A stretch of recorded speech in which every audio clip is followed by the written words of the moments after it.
So, are you familiar with the Heisenberg uncertainty principle? Do you know that term? I'm not sure. I guess not. If I remember correctly, it has to do with the fact that the more accurately you can detect an electron's position, the less accurately you can detect its velocity, and vice versa. So Yeah, as by you sort of zoom in on one, and there's also the idea that in there somewhere is that just the act of you observing the thing changes its behavior. yeah, yes. Okay, I am familiar with that. Yeah. And so you just said we always have the best conversations off air, but when we know that we're being observed, probably our behavior changes a little bit, because if it works for an electron, it probably works for us too. Yeah, that's a good point. No, that's Yeah. exactly what happens. Okay, so welcome back, everybody. I don't know if it's my week or not, but I think it's actually not. But whatever. It was my fault that we're not here for a couple weeks, so I'll take the hit. Um, Thanks for coming back to the Crave Show with Chris and JRuss. We don't have a guest this week, man. Like I won't say I do the best job on guests. Sometimes I forget until the day before, but just got shut down from two or three people this week. I gotta work a little harder. That's all Uh, right. You do but you do a much better job than I do. so I the guy that we interviewed from the tunnel in Oceanside, Zach, Zach. I think I saw his name organizing a boogie in Eloy, maybe the Christmas oh, boogie. really? Yeah, I think so. Yeah, Okay. recognized his name when they got it in front of the urinal, and so I read it, of course. And yeah, that made me think of that guy. He was a good dude. Um, let's see. Okay, current events. I drove back here from Tijuana from my last stem cell visit. I think last. I mean, a lot can happen between now and never, but I don't know if I'll ever afford another round of stem cells. It's expensive. um, but I went there with my buddy Nick, who we had on the show before, Nick Fenner. Oh yeah. He is a double amputee from flying his canopy through a dust devil that he was not aware he was going through. Um, and I was there. This was originally about my shoulder, but since my left knee got messed up in the last year, and my right knee, when I had hip surgery, my leg is aligned a little bit differently than it was for my whole life, and it's like the femur and the knee joint are like kind of like that now, where the inside is much closer than the outside. Like my leg kind of angles in.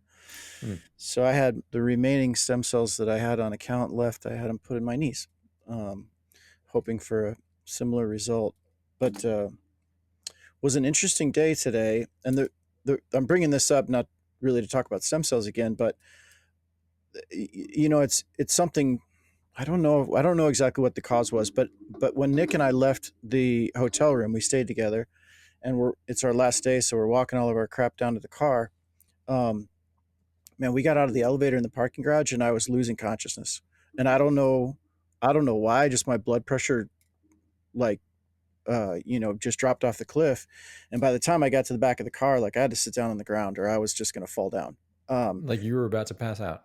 yeah, and normally being a relatively fit, strong, self-sufficient person, that feeling of like I have no choice right now. I'm if I like I'm gonna just go out, and then I'm gonna fall flat on my face on the concrete. Like, and I had to just sit there taking deep breaths for 2 minutes maybe, while Nick, my double amputee buddy, is trying to, hey, can I help you in some way? Like, fuck, man, I don't know what's happening. It was an interesting day, and I don't know if it was from the injections, or they gave me a pain pill. I never take really pain pills, so it was a tramadol, like a muscle Yeah. relaxer. And the day before, they had given me, I think, a Xanax before the shots, because they're quite painful. Which again, like, I never take. I believe Xanax is a SSRI.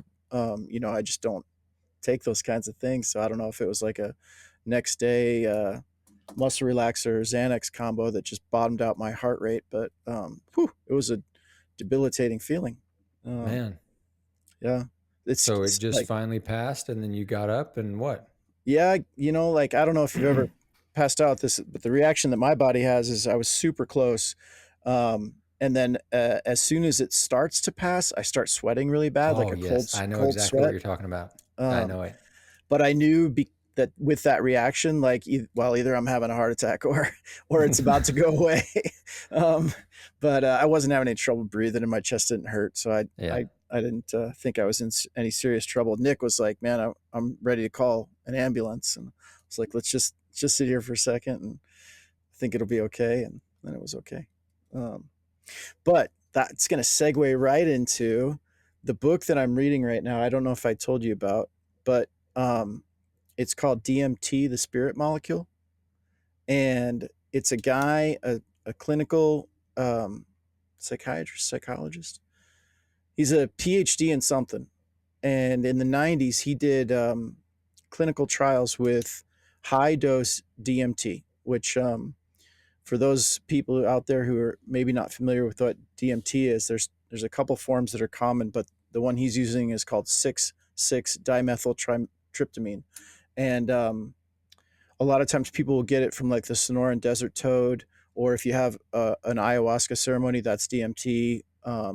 But it interestingly, because it's produced in your body naturally, endogenously, it is basically metabolized really fast. So they're given these super heavy doses to people in the '90s, and they have this crazy, powerful psychedelic experience. And 30 minutes later, they're totally sober, Hmm.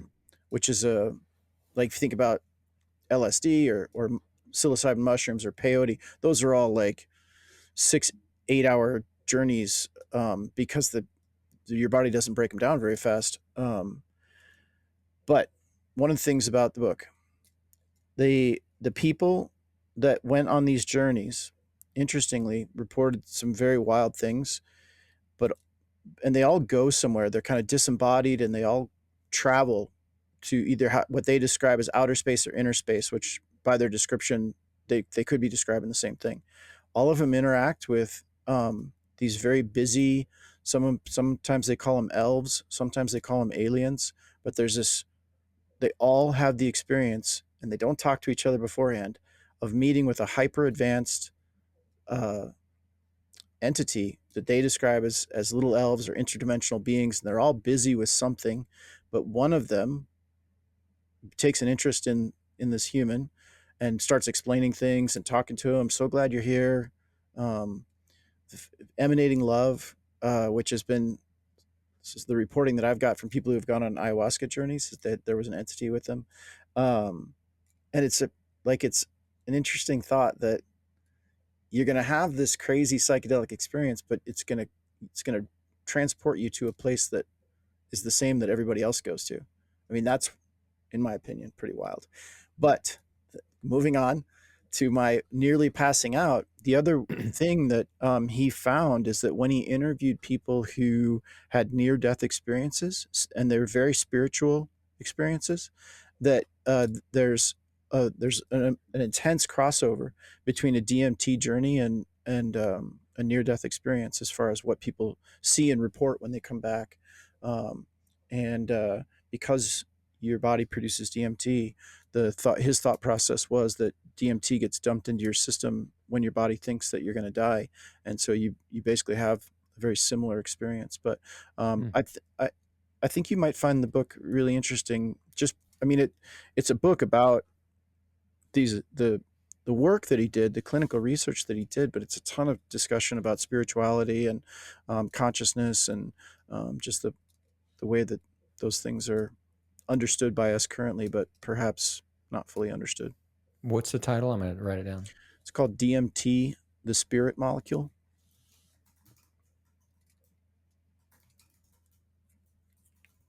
Hmm.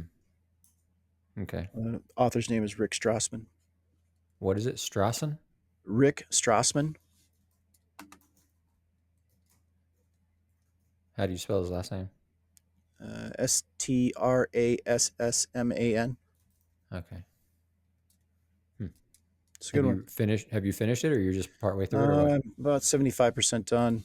Um, and there's actually a guy who was on Joe Rogan. I think his name's Andrew Gallimore, few last week maybe, and he is continuing that guy's work somewhere like Bermuda or Barbados or somewhere down in that area. And he's so the thing that this guy, which is super interesting, everybody that reports having one of these journeys, it's over really fast. Like in 15 minutes, it's you're out of it, and then in 30 minutes you're clinically sober. But this guy's idea, is that he wants to give a heavy dose of DMT, but then he wants to sustain that because it's not a DMT is not something that you can that you become when it's not resistant. Um, what is it when you? I'm just blanking on the word. Like you develop Oh, a tolerance.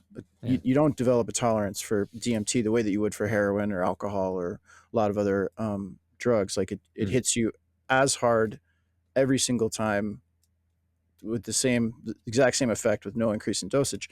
But he wants to sustain the dose so that wherever you go, you're able to stay there and explore that space, whatever it is, with more intentionality than just Hmm. I'm on a ride. I actually signed up for that study. I probably won't be accepted because I think it's more than $10,000. I don't want to pay it, but he's doing 300 people are going to go through a study about that, which You signed up or tried to? I filled out the Oh, application. wow. Interesting. Yeah. Okay. Yeah. It's supposed to be in When would March of that next be? year. March next year. Hmm. Um, yeah, but I don't want to the freaking stem cells for 20 grand. And I'm not telling Steph I'm going to do drugs for $15,000 or whatever it is. As important as it might be, it's just not, I don't have that kind of spare income at this moment, spare money Yeah. sitting around. Um, okay. I got a bunch of stuff to talk about, but what do you got? Well, how's your world? Yeah, it's okay. I, I mean, something that's been on my mind. So, okay, I recorded this video a couple of days ago, and I really wanted to put it online, but then I was also like nervous, kind of, I don't know if scared, embarrassed. I don't know, like not sure if it was just going to be stupid. Hmm. So I feel safer right here with you. So I'm going to tell you what I said in the video, and I Can I, want to hear your honest. let me get a soda water. Cause I feel like I need some. Okay. Okay, go. I'm ready. Let's hear it. And so I started off right before I clicked record. I was telling you that I've been listening to this guy a little bit. His name is Rabbi Shase Taub. And just, I don't know, just kind of, I don't know if convicted is the right word, but just really made me realize the value of just being honest about who we are and honest with myself and honest in what I do and what I say.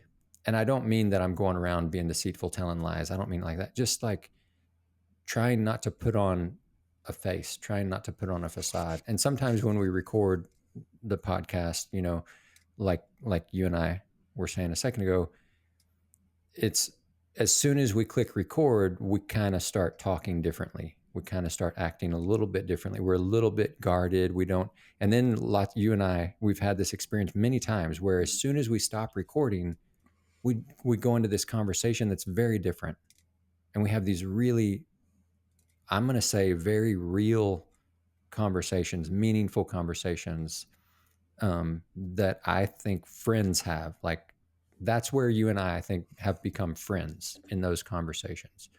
Sometimes I've like really like kind of, you know, bared my heart to you, and there's been tears. Sometimes there's been laughter. There's been frustration. Like we've had these conversations, and I don't think that necessarily all of that stuff should be shared publicly, and that my deepest private thought, most private thoughts that I want to put out there for the world to see. That's not what I'm getting at, but just realizing that maybe there is some kind of value in me just not, or us, whoever, not trying to be what I think people want to see, not trying to be what I think people want to hear, but just this is like trying to be more honest about who I am and what I care about and what I actually think and believe.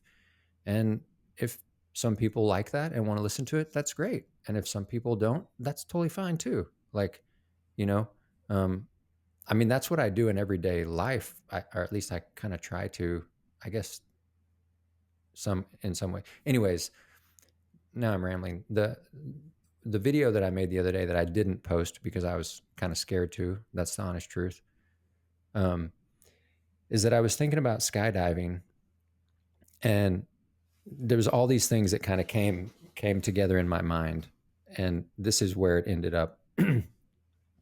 But I've had people ask me before, like, why do you skydive?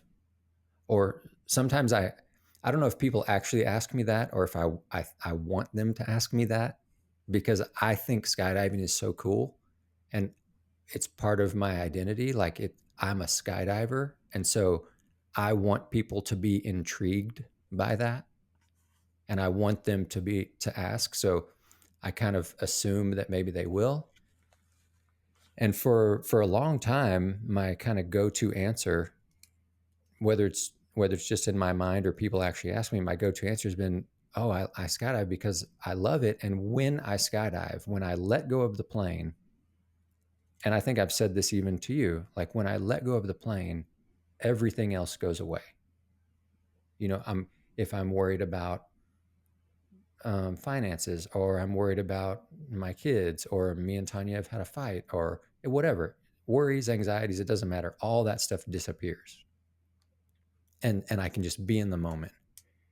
And I've said that for a long time. That's always been my answer. But I started thinking about it. I was like, well, how come sometimes when I go jump, how come sometimes that's not my experience? How come sometimes I'll spend a day at the drop zone jumping and I'm like, that wasn't enjoyable. That was kind of weird. Like, sometimes I'll leave the drop zone feeling like uncomfortable with myself or something, or uncomfortable about the day. I've never been able to put my finger on, like, what is it? Like, why is that happening? And then Mm, some days I jump and I'm like, oh, it felt so good, felt so pleasurable. And I think what I realized, this is what I'm thinking right now, and this could change too. But I don't think it's that everything else is going away. I think what's happening is that I'm at a point in my life where sometimes I don't know who I am. Sometimes I'm like, what am I doing? Am I wasting? Is this even, does this matter? Is this worth it? Am I like, who am I? What am I? It's more of like an existential questions about what is life about? What is the purpose? What's happening? What is going on? You know? And what I realized is that those days, those jumps, when I feel the most pleasure, it's not because I'm forgetting all my problems or I'm forgetting all my worries or anxieties. It's not because those things are, it's because I'm forgetting about myself. mm, It's because I'm going away. I'm letting go of me, and I'm focusing on other people and being with them. And I was like thinking about how our everything around us is telling us to focus on like, every our society and our culture is all about you, take care of you, take care of you, focus on you, like, live your best life, live your passion, follow your heart, you know all these self-help, like, all this stuff about, it's all self-focused. And what I realize is the days that I feel when I jump and I'm like, that felt uncomfortable, why was that not a fun day of jumping? It's those days when I'm jumping with people and we're all trying to prove ourselves. We're all trying to show how good we are. We're trying to show how much we know. We're trying to, like, do fly perfect and prove that we're better. And those jumps when I'm focused on me. Like, how good can I be? How awesome can I show that I am? And make sure that I don't screw up so that nobody corrects me and coaches me or whatever. And those days suck, man. Those days are not enjoyable. And then I jump with people who just don't care. They're just having fun. And like lots of times they're younger, inexperienced jumpers. They don't know that ego is a thing in skydiving almost, you Hmm. know? And we just jump out of the airplane and everybody's laughing and smiling and having fun. And the jump goes well or it doesn't, but we land on the ground and they're just so stoked because they got to be in the sky. And it's just such a different feeling. And I think it's because I'm forgetting about me. I'm letting go of me. And that's what feels good. Does that even make sense at all? Yeah, it does. I'm curious if have you quantified or tried to quantify what's the what are the set of circumstances when you have the day where you don't forget about yourself? Like, is it a certain group of friends? Is it It's a pressure you put under yourself under to perform in a certain way because of what you feel about somebody else's skill set? Is like, why do you have days where you're not letting go of yourself? I think it's yeah, it's my I think I'm tempted to put the blame on other people and say that it's because of who they are. They're, very experienced jumpers. Everybody like kind of that sky god mentality. That's my temptation is to blame someone else. And maybe that is maybe that is part of the atmosphere, but it's because I feel like I have to prove myself. I don't want to look bad. And that's what I'm saying. It's all about ego. It's about pride. It's about me making sure that I look cool or that I look good or that I look skilled or knowledgeable. And that's what I'm saying. It's yeah, it does have something to do with who I'm jumping with, but at the heart of the matter, it's me. I'm so focused on me that it makes me unhappy. And that's the weird thing. That's the ironic thing, I think. And that's what I realize, like our culture is really, really hurting us, I think. Telling us that it's you gotta focus on you. It's all about you. And I think I really I started thinking about it, I kind of like smiled to myself. I was like, man, my subconscious, I think, has been dealing with this for a while. And I think that's part of the reason why at the end of every episode, I'm like, just get out there and jump and have fun with your friends. Just jump out of an airplane and enjoy the sky. Like, because there's something in my psyche and my subconscious that feels the pleasure of that. Just jump for fun, man. It's so fun to jump. You're getting to jump out of an airplane. And sometimes on the ride to altitude, I'll even say that, like, just I say it kind of goofing around, like being cheesy, being a dork. But deep down, I really feel I'm like, dude, we're gonna jump out of an airplane. Can y'all believe this? And I'm like saying it to kind of make the tandem students kind of help them kind of relax and not freak out. But really, I'm like, that's how I feel. But then sometimes it's usually with yeah, it's when I'm jumping with a group of guys that are really good and I feel like I got to prove myself and I put that on me. But yeah, I don't know. Hmm. Well, what immediately came to mind, probably because of what we were talking about before, is the idea in my mind that a lot of mysticism in human uh, history and currently is based on our interactions with psychedelics. And one of the things that I'm pretty sure you haven't done any psychedelics, but one of the things that can happen during those experiences is that you really take a stark look at your ego, and um, specifically, psychedelics have been called the death of your ego, because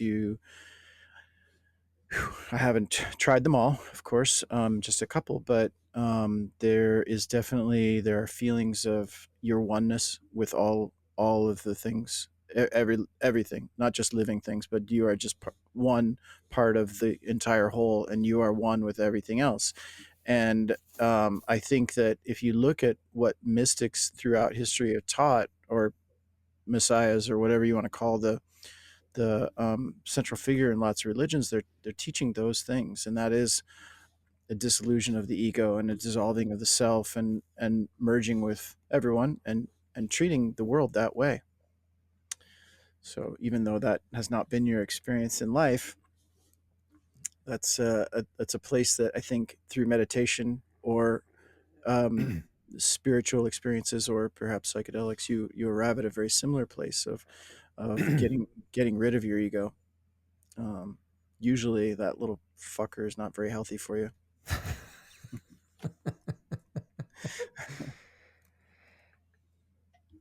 And it's not about competition, because as I was making that video Mm. that I didn't publish, I even mentioned you because whatever I was saying, I was just talking to myself, like talking to the camera. I said, it's not because you do a lot of competition. It's not competition. That's a different thing. Like when you go into, I I I like to compete. Sometimes I can be very competitive. Um, and I like to play games and try to win. And that's a very different thing than what I'm talking about. You know, um, that that's not what I'm getting at. Um, it's Yeah. more what you just said a second ago. I mean, it's really that. And I have this memory of a day, um, like I don't know, 5 years ago, maybe. I don't know. It feels a long time ago, where there was a group of us guys that just all kind of showed up at the drop zone one day, and um, we ended up jumping together all day. And there's like 5 or 6 of us, and it was just such a fun day, like because we were just having so much fun flying together. Just enjoying getting out of the airplane and being in the sky together. And and we were trying to do cool stuff. Like we took turns planning jumps, and we were trying, but it wasn't when we got back into the packing room, it wasn't like nobody was trying to like show, oh, you should have done this, and I'm better than you because I know that this is the right way and you did it the wrong way. There was none of that ego. There was no ego. It was just like, oh, we were just having fun trying to do cool stuff in the sky together. And if it worked, great. If it didn't, so what? We just had fun. And there's that memory sticks with me. And I just want more of that. Do you feel like in your introspection about those, I mean, you kind of presented that as a dichotomy. Some jumps feel like this, and some jumps feel like this. But within that introspection, have you perhaps, to quote one of my favorite people, started down the path um, towards understanding and recognizing when your ego is driving and when you're in fact driving? No, how do I do that? What do you mean? Just, I think just starting to recognize the sort of the mental constructs that you have when your ego is kind of running the show. How you feel, and I think even something so simple as identifying, like, man, a jump just didn't do it for me. And, okay, let's back up. Why didn't it do it for me? Who was I with? Am I feeling threatened? Am I feeling the need to puff my chest? Am I like, how did I get into that? And it's really just, I think, understanding and addressing the feeling when it happens, and then kind of retroactively figuring out how you got into that state and breaking that pathway that got you into that state of like, oh, this, okay, in this scenario, like I think this guy's better than me. That's the time where I normally feel like I've got to prove myself in the sky, and those are actually my worst jumps. So I mean, it's not something that I think happens overnight, but where you just recognize the way that your mind is working, and sometimes working not to your benefit. Yeah. Yeah. No, I have not. I have not done that. Yeah. And then I compare it. So I've also been, because I've just been thinking about this a lot lately, like working at the tunnel and the group of guys that I work with, like I just really enjoy them. And I realized part of the reason I really enjoy them is because there's a there's like a kind of a humble camaraderie or something, and I would like to think that I've played a part in setting that tone because I'm Hmm. the more experienced. I would say I'm the better, the more skilled, only because I've been doing it much longer. Really, I mean, not because I'm actually better, just because I've been doing it longer. But I've really tried to set a tone of that, and like I try to ask those guys like, hey man, help me figure out how to do this better. Like, what am I doing wrong? You know, like I've really tried to value their insight and their input and their skill, and so we have this like really nice, yeah, it's like this really nice humble camaraderie that we when we're in the tunnel together, we're just having fun and really trying to help each other get better. Um, and man, it just feels so nice. It feels so good, you know? And I guess I just want that all the time. Hmm. And when I feel like, so maybe that's what I'm trying to do right now. What you said, I'm trying to think through those thought processes when I'm not in that type of situation. And it has happened in the tunnel too, where it's like you just feel like people are, you know, someone's, I don't know, trying to correct you, or I don't know. It doesn't feel good. Okay, but let's back up a little bit. So you've again, there's a dichotomy of scenarios here. Uh, your group that you fly with, tunnel instructors, comfortable, uplifting, uh, not insecure. That word is important. I think not insecure around those guys. And if you think about, like, when I think about my best friend in the world, he has seen me at the absolute worst. Like he knows every shitty thing I've ever done, and he's still my buddy. And and when I'm with him, it's super super relaxed and comfortable because there's nothing to hide. Or maybe you have that with Tanya, or you know, a good friend where the people you fly with all the time, they know what you can do and they know what you can't do, and there's no pretending that you can do things that you can't do. And so your ego gets pretty deflated. It's just not necessary in that moment, right? I mean, they know if you can do a back layout or a flip twist or whatever you're talking about. There's no, you're not putting on a show for anybody. You're just flying as genuinely as you can, and you're all trying to learn, and it's a cooperative environment, but also it's I don't know if intimate is the right word, but you know each other pretty well as far as flying. Um, and then when you get with somebody that you don't know as well in the sky or the tunnel, and suddenly, oh, I wonder if he's better than me. I wonder if I'm better than him. What if I show him this? What if I do this and fly like this? And that all that ego shit comes in that just didn't exist 10 minutes ago when you were flying with your boys. Um, and so maybe it's not so much about the flying, it's just about you, and how you feel about the people that are around you at that moment. Yeah, no, that you said, I think you said it, it's insecurity. That's what it Which is. we all have. It's not just you. It's just you know, you want to, I don't know, impress somebody or look good or Yeah. prove that all these years that, you know, the 26,000 skydives that you've made meant something. That it matters. Mhm. I'm somebody. Yeah, I don't know, maybe. No, I mean that's yeah. Yeah, yeah. And that's what I like. I would prefer to blame others and say it's them. Oh, it's because they're being sky gods. They're the ones being Uh, dicks, you know, they're the ones, whatever, whatever. But the truth is they're probably not. They're just trying to have a good time. And I'm the one projecting all this crap on everybody because I'm insecure. did you ever, you've heard Jimmy Buffett's song Margaritaville? Sure. Yeah. Do you know that there's a lyric? It's repeated, I think, three times, but it's slightly different each time. And he says, the first time he says, um, it's uh, it's somebody else's fault, and then he says, it's probably nobody's fault, and then the last one is, it's my fault. Something like that. That's as he drinks more and more margaritas.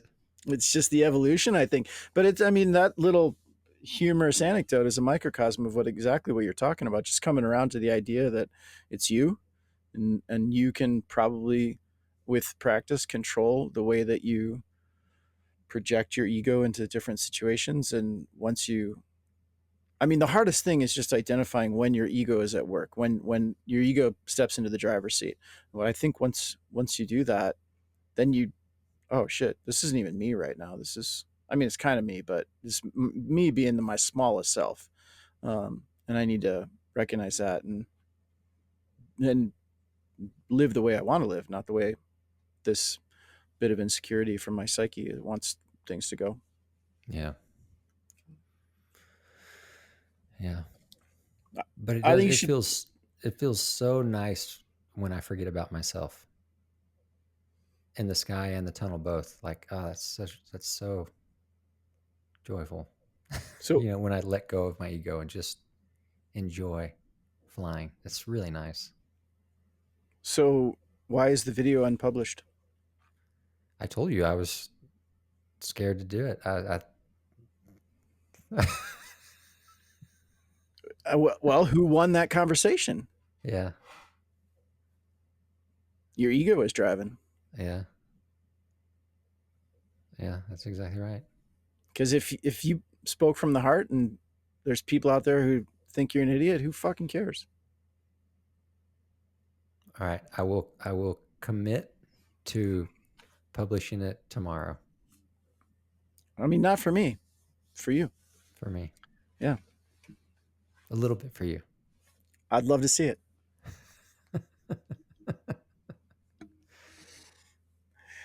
Okay, so I'm gonna move on. That We, okay, we can that come back. okay. I'm gonna keep being real Okay, cool. because Uh, that makes okay. This is the phrase, the words that almost came out of my mouth just now, and I realized that's weird that how fast our brains work. That I said a little bit for you. You said don't publish it for me, publish it for you. And I said, well, no, yeah, for me, but a little bit for you. And okay, don't like just take this for what it is. Don't read into it too much. when I Because I want you to be proud of me, and I just realized like that's probably a big deal for me. hmm. Like wanting someone that I look up to, a guy that I look up to, like to be proud of me.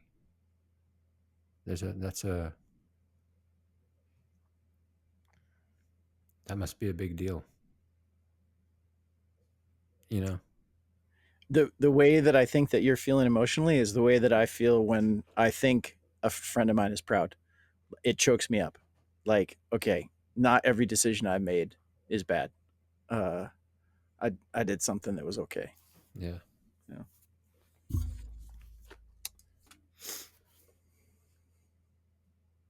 Yeah. Like I was thinking about like, yeah, I guess my dad. Hmm. Yeah. You Now know. you're digging in there. I mean, that's, yeah. Um, Okay, we can move I'll on. okay. I'll let you off the hook, and we'll move on a little bit. We All can right. come back to it if you want. So at the stem cell place, there's, I don't know how many people are going through the treatment at the same time, but 50 or 60. Um, and it's every 3 days. It's a cycle, or 3 or 4 days. And I'm riding in the bus on the way back to the hotel, and there's a kind of a younger guy in front of me, and he's still got procedures to do. And then me and another guy are just going back to the hotel. But the young kid says, "Are you guys also going for like your nerve study or something like that?" And I was like, "No, man, I'm done for the day. I'm just going back to the hotel." And he's like, "Oh, so you're not having surgery tomorrow?" And I was like, "No, I'm not having surgery at all." And the driver said, "No, these guys are done. They're just going back to the hotel. You've got stuff to do." But And well, we were kind of chatting. So I said, "What are you? What are you? You're getting surgery, obviously, and you've got nerve damage. So what do you got going on?" And I had seen him in the hotel, but I forgot that he was using like not crutches, but those they have a little thing on your forearm, and they're walkers, but they're Yeah. independent arms, Yeah. and he was using those, and his lower legs just weren't working quite right. And he said, "Well, I was in an accident. I was paramotoring in a place called Casa Grande, Arizona."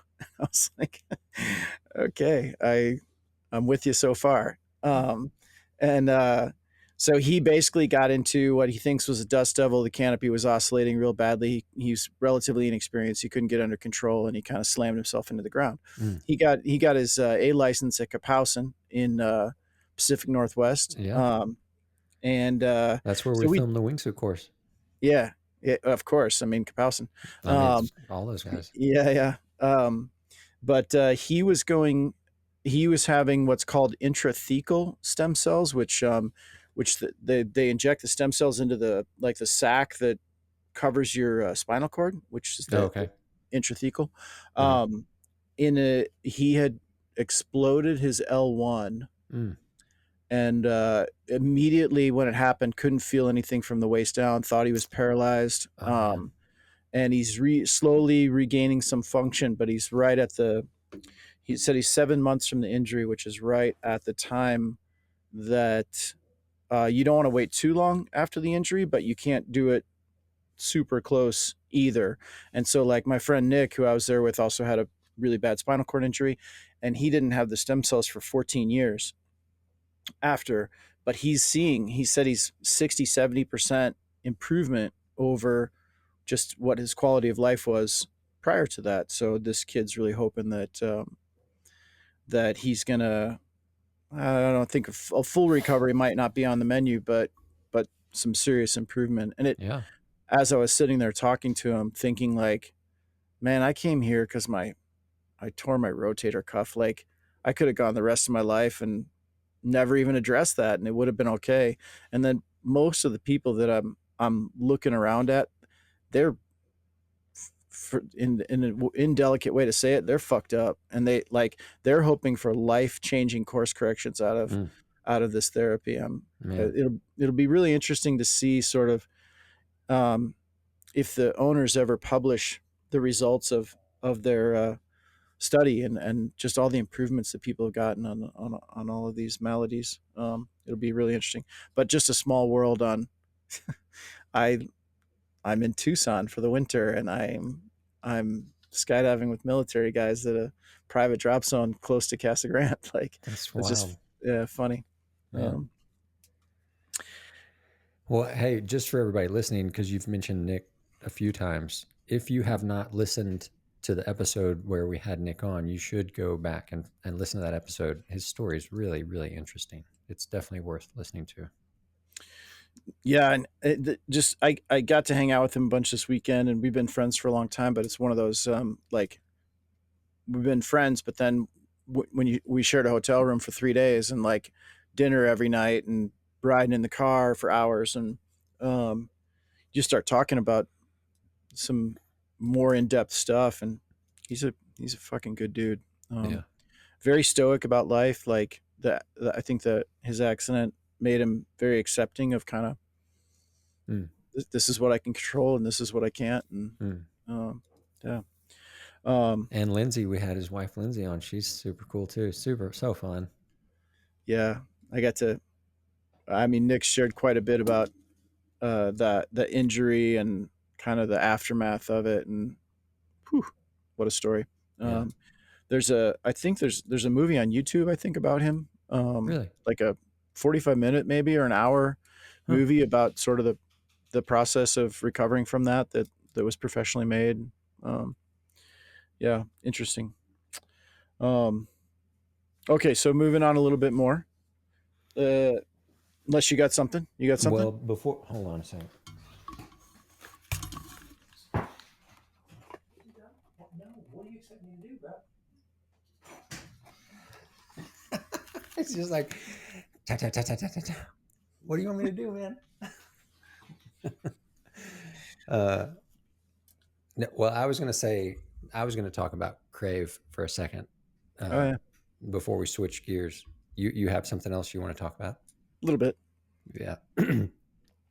um, just I'm super excited about what I've been working on, and I think I've briefly mentioned it a couple times, maybe on the podcast, but I don't know that I've like fully explained what I've been working on. So I just want to real quick let everybody know because I'm really excited. I think it's really really cool. Um, it's basically three new, I'm going to call services. I don't know what else to call them, that are going to be available hopefully very soon on the Crave website. And I'm calling one of them, I'm calling a quick review. And so what it is um, you'll be able to go on the Crave website.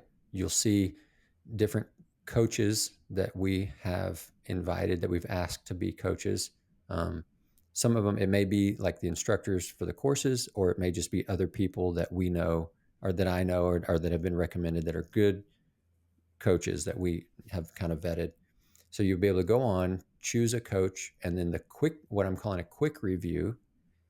If you choose that option, you will be able to upload a video and it will notify that coach that you've chosen. They will then go see that video, they'll watch it, and they will be able to give feedback and comments on your video. So they'll be able to do text comments where they type out, or audio comments where they can just record themselves talking, or video.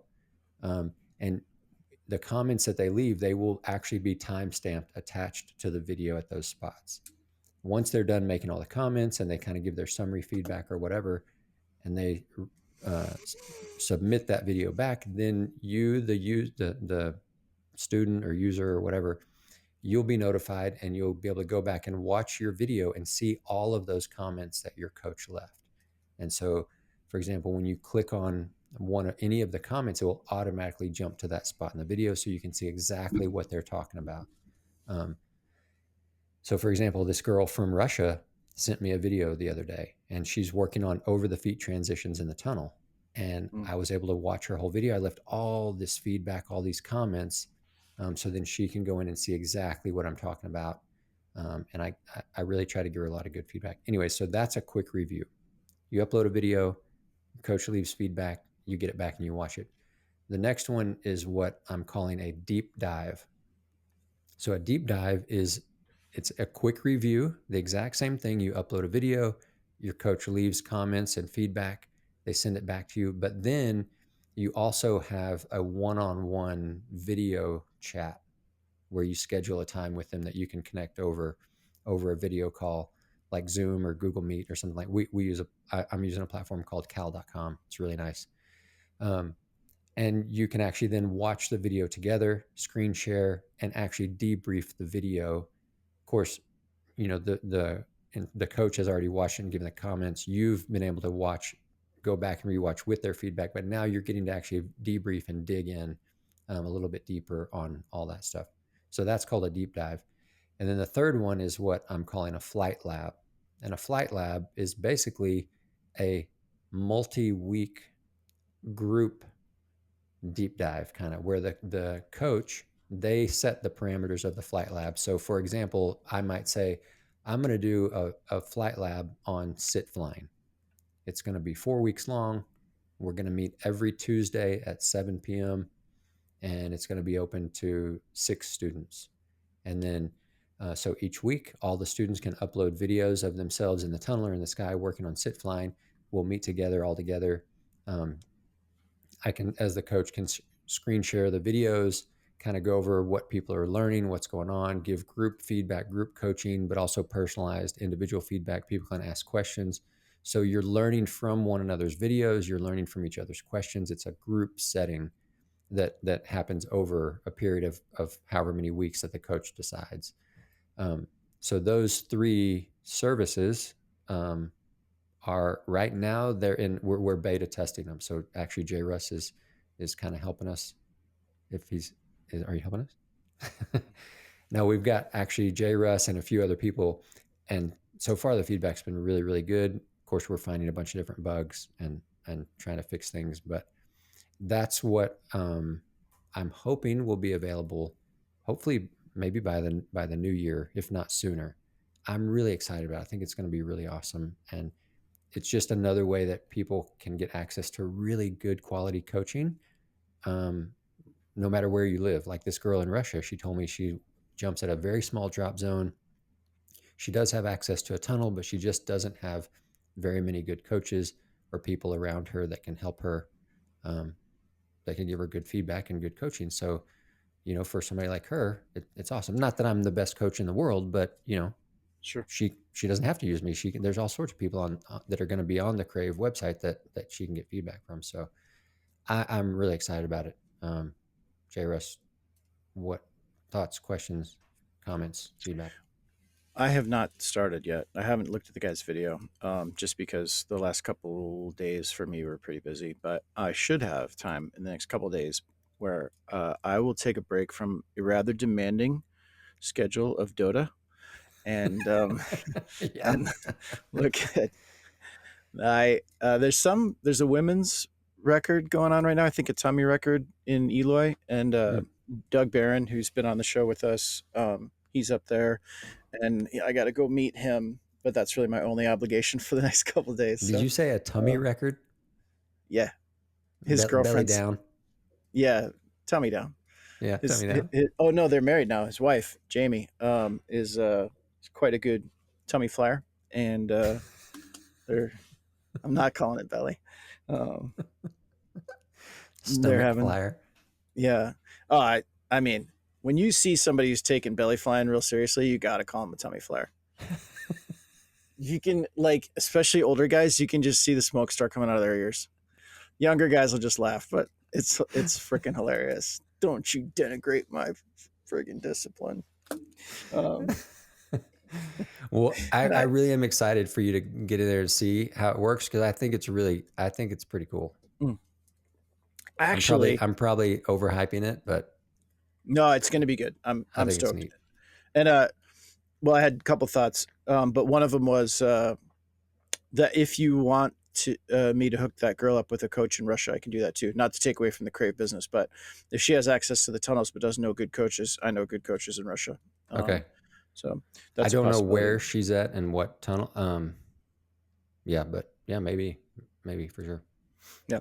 Um, and I just thought of an a older generation tummy flyer.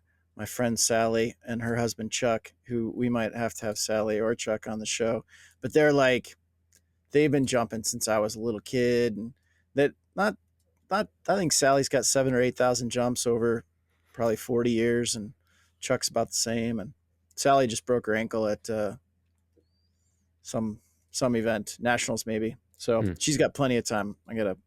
I'll wrangle her onto the show. She's great.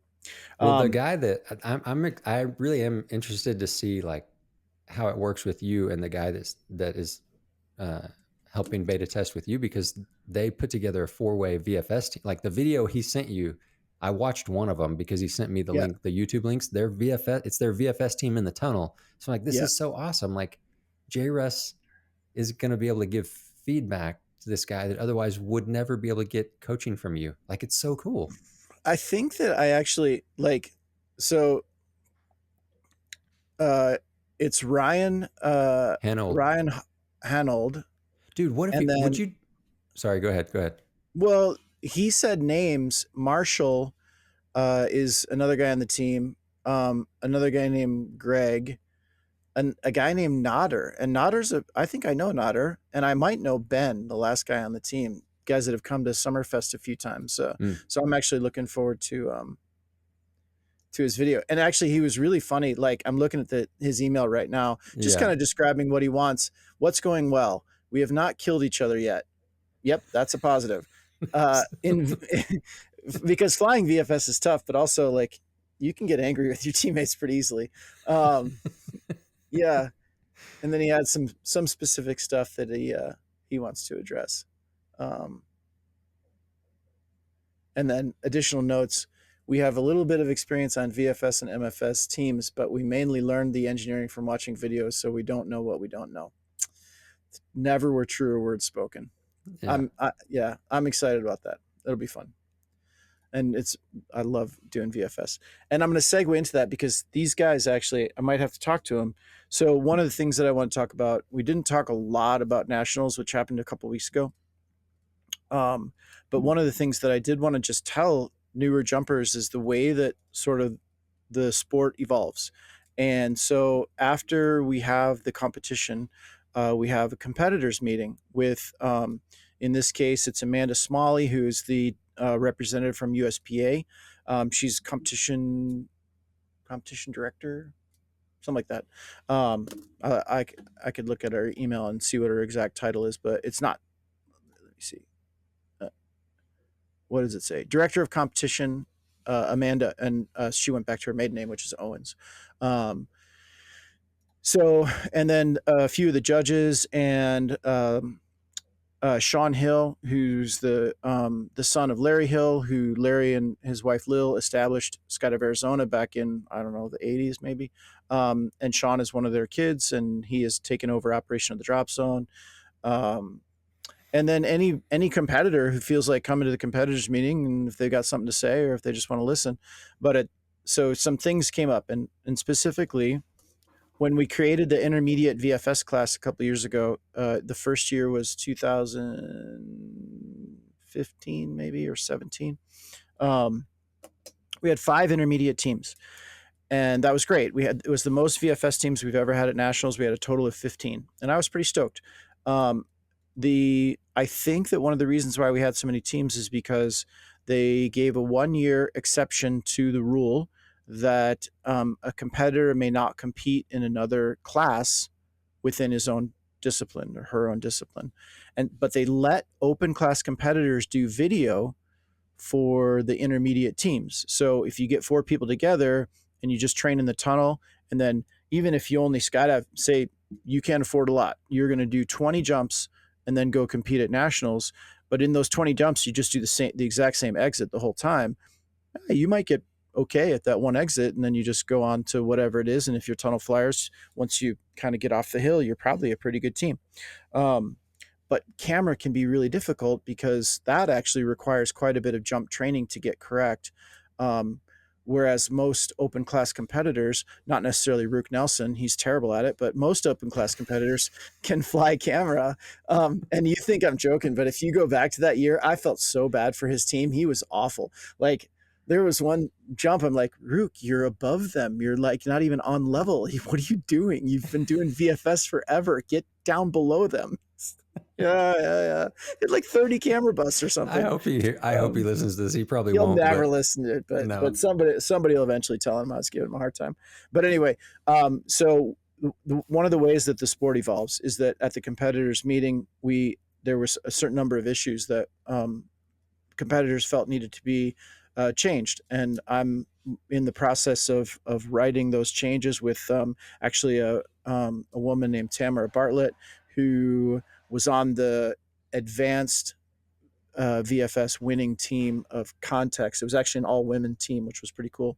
Or it would have been all women, except their camera flyer broke her leg on a training jump at Eloy like the day before the meet, and Andy Malchiotti filled in as their camera flyer. Um, but anyway, the rule change that one of them that we're writing is to allow an open class competitor as a full time exemption, not a single year, but from here on out, assuming it's approved at the board level, which it should be, that an open class competitor can fly camera for an intermediate team. Um, so what I'm hoping is that gets a little bit more teams willing to compete at nationals, but also, if I hook up with a team, like say I review Ryan's video and they say, okay, if you can film us, we're going to go to nationals. Then I can work with them all season and give them Mm. pointers. And, it's not like I'm their coach per se, but, but it kind of works out that way. If, they'll send me videos or whatever. And, there was a team that already requested my participation for next year. But, yeah, that'll be a cool rule. Kind of calling that the pro am camera rule. And just if anybody else cares, the other things that we're going to try and change, there was a leftover rule from FS, from belly tummy stuff, um, that if there was a class with only 3 teams in that discipline class, like in this case it was advanced VFS, there were only 3 teams. There was an old rule that said if if you're one either second or third and you don't score 50% of the score of the winning team, you're not awarded a medal. And I think that was stupid. Like that might have been a cool thing to say when we had 100 tummy teams at nationals, and maybe a team, oh, there's only 2. I mean, they said it was because then somebody could say, oh, look, there's only 2 teams in that category, let's just sign up and we'll get a free medal. Well, number one, it's not free. You just paid registration and jumps, and you paid exactly the same thing as everybody else to go in that category. And don't we want more competitors?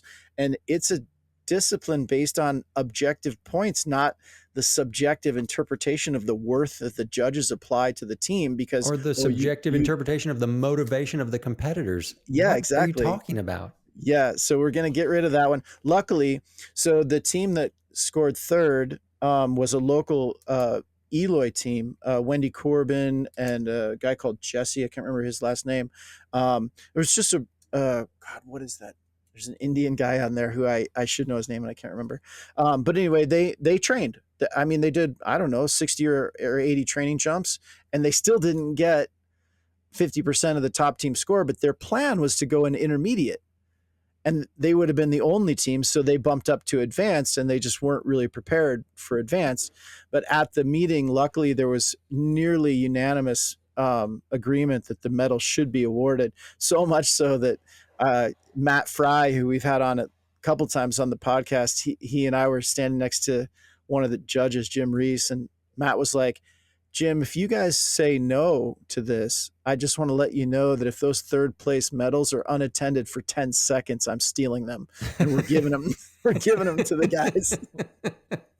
and, and They will yeah, be awarded. yeah, but I mean, think of the logic of that. We're going to throw these in the trash rather than award them because we don't think you did enough to earn We them. don't Like, we don't think your heart was in the right place. yeah. So anyway, getting rid of that one. We have a rule in it's a guideline right now that we're trying to make into a rule that is called the Zenith rule, that basically, camera flyers for FS, Tommy, they don't really like the jumps at the beginning of the day or the end of the day if jump run happens to be towards the sun, because the flyers will get washed out, backlit as they exit, and it gets you into what's called a non-judgeable situation, or an NV. You can't see what happens, and if you didn't display the point, you lose the point. And so VFS flyers have the same issue at the middle of the day when the sun's at the highest point, where the camera flyer gets out and then looks back up towards the sky, and the flyers get washed out.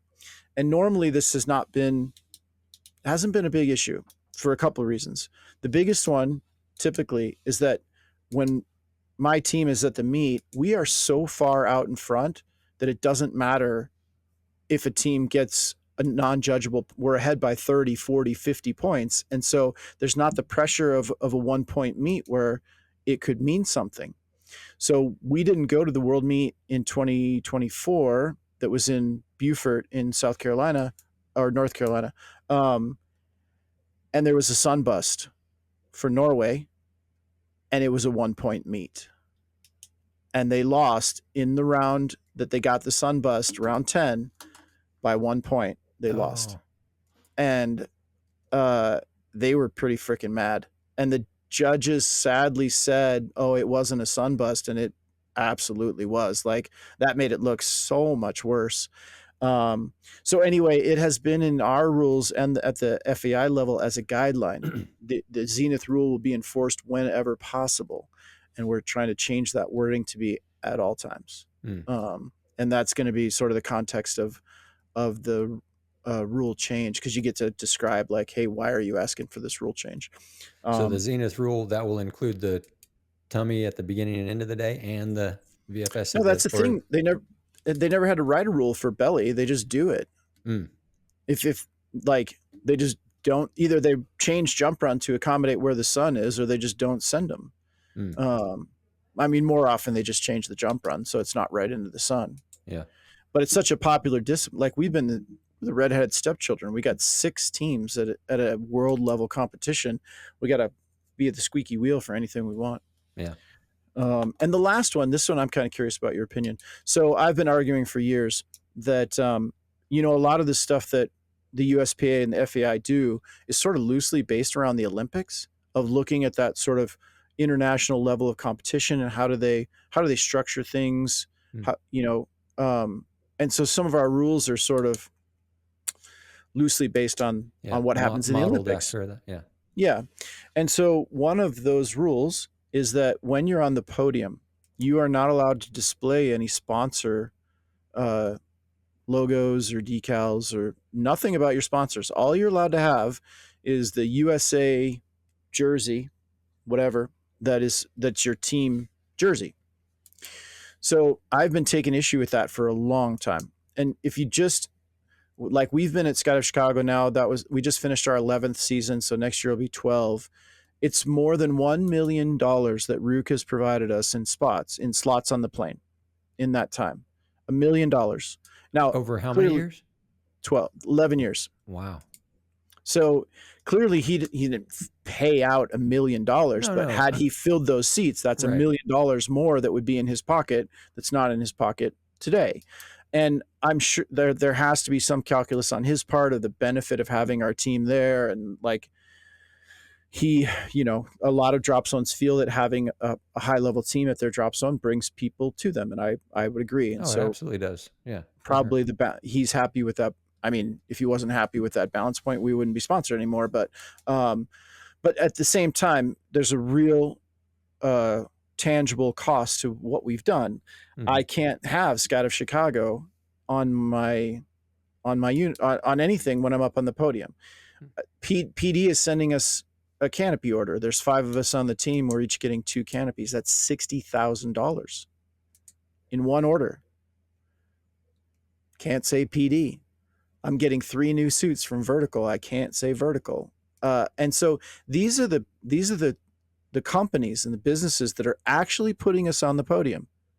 Like, yes, we train and yeah, we work hard, but if we didn't have those sponsors, specifically the jump sponsor, but tunnel sponsor, like if they didn't do it, it would be much harder to be competitive on the international level, or even the national level. Hmm. And yet we're not allowed to display them. And so like every board meeting and every competitors meeting, they're talking about, oh, we need to get more sponsors in so that we can defray some of these costs.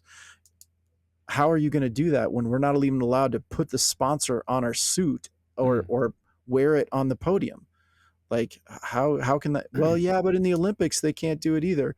No, well, who gives a shit about the Olympics? Like, we're not the Olympics. Hmm. We're tiny, and they have tons of sponsors because there's all kinds of other places that their sponsorship stuff's going to get shown.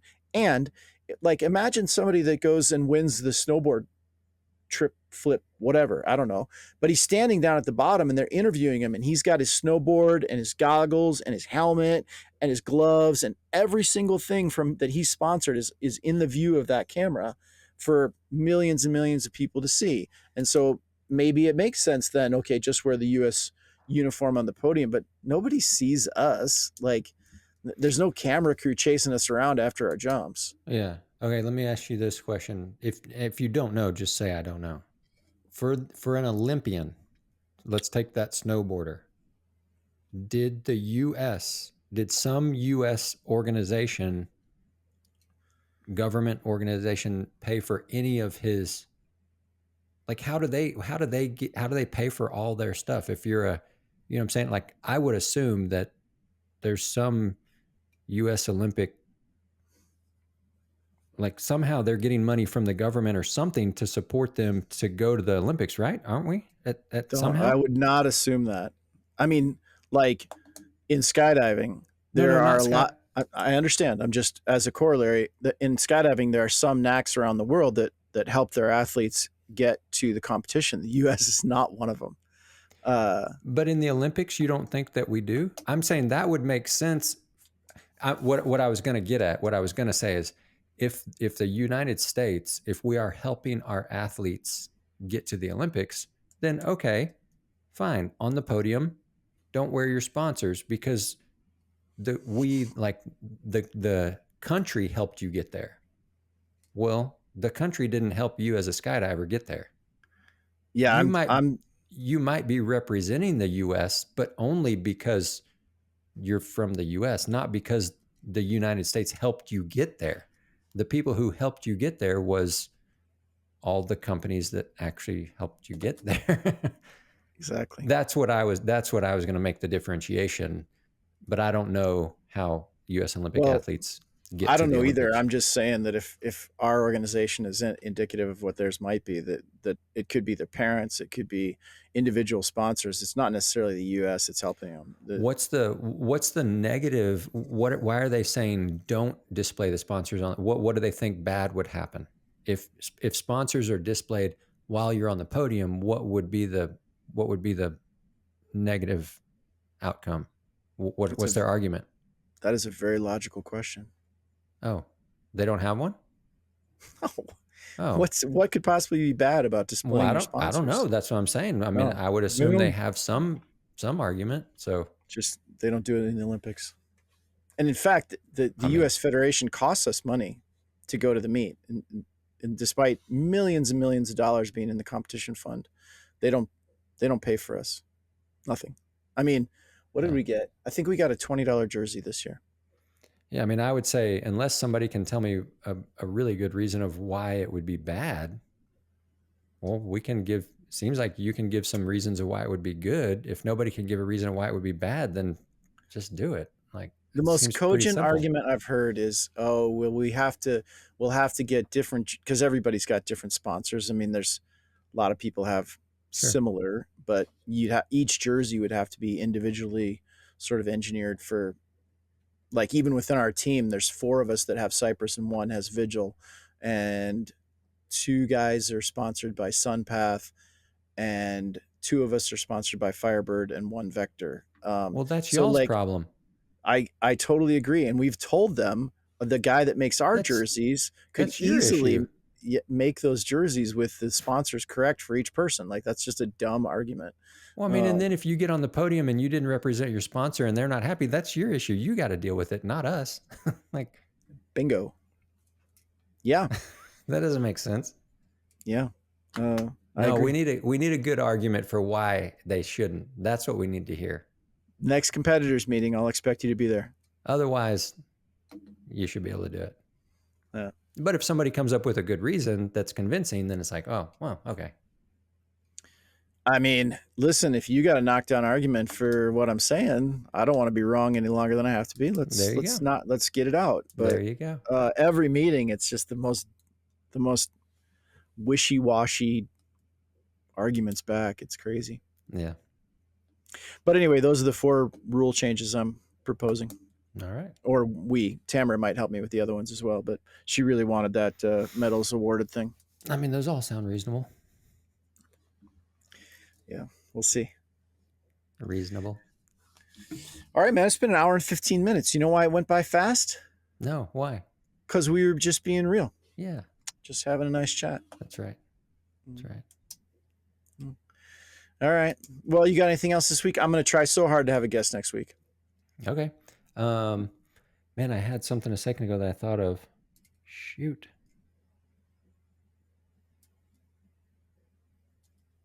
Oh, I cannot remember. I don't know.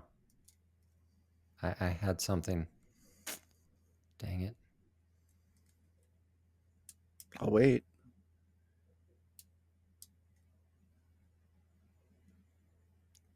I could hum the Jeopardy tune. We could just sit in silence while I think about it.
I can't think of it. I don't know what it was.